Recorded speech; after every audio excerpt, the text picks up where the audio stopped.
గత వీడియోలో మనం ప్రత్యక్ష పద్ధతి ద్వారా సగటు ఎలా కనుక్కోవాలో నేర్చుకున్నాం. ఈ వీడియోలో విచలన పద్ధతి లేదా ఊహించిన సగటు పద్ధతి ద్వారా ఏదైనా వర్గీకృత దత్తాంశం యొక్క సగటును ఎలా లెక్కించాలో నేర్చుకుందాం. దీన్ని డీవియేషన్ మెథడ్ లేదా అజ్యూమ్డ్ మీన్ మెథడ్ అంటారు. ఇప్పుడు ఈ పద్ధతిని ఉపయోగించి సగటు కనుగొనడానికి సూత్రం చూద్దాం. సగటు x bar is equals to a plus sigma fi di by sigma fi. ఇక్కడ a అనేది ఊహించిన సగటు అజ్యూమ్డ్ మీన్, fi ప్రతి తరగతి యొక్క పౌనపున్యం మరియు di అనేది విచలనం డీవియేషన్. ఇది ప్రతి xi నుండి a కు గల దూరం. అంటే di is equals to xi minus a. xi అనేది తరగతి మధ్య విలువ. ఇది ఏదైనా తరగతి అంతరం యొక్క ఎగువ అవధి మరియు దిగువ అవధుల సరాసరి. ఇప్పుడు ఈ సూత్రాన్ని ఉపయోగించి విచలన పద్ధతి లేదా ఊహించిన సగటు పద్ధతిలో సగటు ఎలా కనుక్కోవాలో ఒక ఉదాహరణతో నేర్చుకుందాం. ఉదాహరణకు ఇక్కడ ఇచ్చిన దత్తాంశం ఆధారంగా ఒక సమాజంలోని వ్యక్తుల సగటు వయస్సు యావరేజ్ ఏజ్ ను కనుగొనండి. ఈ దత్తాంశంలో ఒక సమాజంలోని వ్యక్తుల వయస్సుల వర్గీకరణ ఆధారంగా సేకరించిన విలువలు క్రింది విధంగా ఇవ్వబడ్డాయి. ఇక్కడ వయసు వర్గం ఏజ్ గ్రూప్లను తరగతి అంతరాలుగాను మరియు వ్యక్తుల సంఖ్యను పౌనపున్యంగాను తీసుకుందాం. ఇప్పుడు మొదటి తరగతి అంతరం 10 నుంచి 20 మరియు పౌనపున్యం 3 అని ఉంది. అంటే 10 నుంచి 20 సంవత్సరాల వయసు గలవారు 3 ఉన్నారని అర్థం. అలాగే 20 నుంచి 30 సంవత్సరాల వయసు గలవారు 6 ఉన్నారు. ఇదే విధంగా మిగిలిన వయసుల తరగతి అంతరాలు మరియు వాటికి సంబంధించిన సంఖ్యలు ఈ విధంగా ఉన్నాయి. ముందుగా ప్రతి తరగతి అంతరానికి తరగతి మధ్య విలువ xi ను లెక్కించాలి. ఉదాహరణకు మొదటి తరగతి అంతరం 10 నుంచి 20ని తీసుకుంటే ఇందులో 10 అనేది దిగువ అవధి, 20 అనేది ఎగువ అవధి అవుతుంది.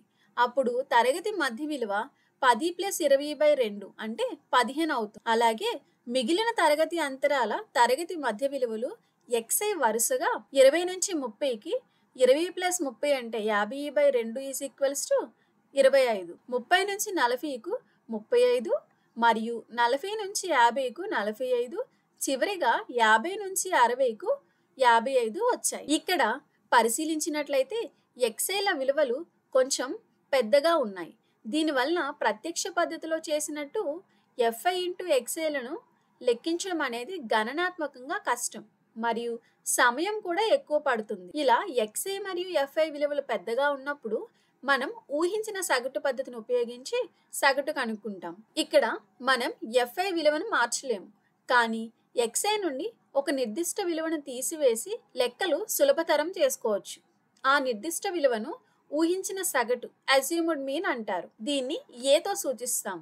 ఇప్పుడు ఈ xi విలువలలో మధ్యలో ఉన్న 35ను ఊహించిన సగటు ఏగా తీసుకుందాం. తర్వాత విచలనము diను కనుగొనుటకు ప్రతి మధ్య విలువ నుండి ఊహించిన సగటు 35ను తీసివేయాలి. అంటే di is equals to xi minus a.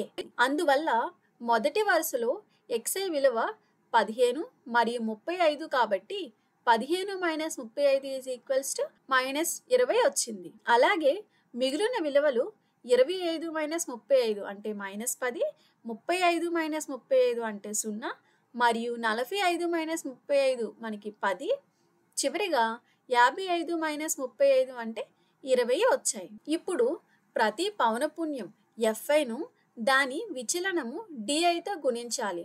అంటే fi ఇంటూ di. మొదటి వరుసలో fi 3 మరియు di -20 ఉన్నాయి. ఈ విలువలను గుణిస్తే -20 × 3 ఈజ్ ఈక్వల్స్ టు -60. రెండవ వరుసకు -10 × 6 ఈజ్ ఈక్వల్స్ టు -60. అలాగే మిగిలిన వాటిని గుణించాక లభించే fi di విలువలు వరుసగా 0 × 8 అంటే 0, 40, 100. తర్వాత అన్ని fi di విలువలను కలపాలి.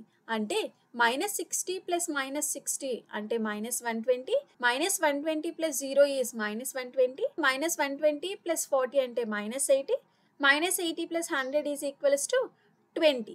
కాబట్టి sigma fi di is equals to 20. అదేవిధంగా రెండవ నిలువు వరుసలో ఉన్న ఎఫ్ఐ విలువలన్నింటినీ కలిపితే sigma FI is equals to 3 + 6 + 8 + 4 is equals to 26 వచ్చింది. ఇప్పుడు ఊహించిన సగటు పద్ధతి ద్వారా సగటు కనుగొనడానికి పట్టికలోని ఊహించిన సగటు ఏ మరియు విచనాల సగటు sigma FI DI by sigma FI విలువలను పై సూత్రంలో ప్రతిక్షేపించగా సగటు X bar is equals to A 35 plus sigma FI DI అంటే 20 బై సిగ్మా ఎఫ్ఐ 26ను లెక్కించగా 35.77 వచ్చింది. కాబట్టి ఇచ్చిన వర్గీకృత దత్తాంశం ఆధారంగా ఆ సమాజంలోని వ్యక్తుల సగటు వయస్సు 35.77 సంవత్సరాలు. మనం ఏం నేర్చుకున్నాం?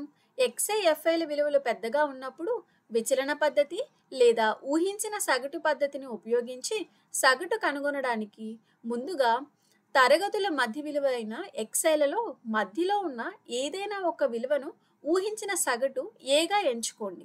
తరువాత ప్రతి ఎక్స్ఐ నుండి ఏను తీసివేసి విచలనము d i is equals to x i minus ఏను లెక్కించండి. తర్వాత ప్రతి ఎఫ్ఐ ఇంటూ డిఐలను గుణించి వాటి మొత్తాన్ని సిగ్మా ఎఫ్ఐ డిఐ మరియు పౌనపున్యాల మొత్తాన్ని సిగ్మా ఎఫ్ఐలను కనుగొనండి. చివరిగా ఊహించిన సగటు విలువ ఏ మరియు విచనాల సగటు సిగ్మా ఎఫ్ఐ డిఐను సిగ్మా ఎఫ్ఐతో భాగించగా లభించే విలువతో కలపండి.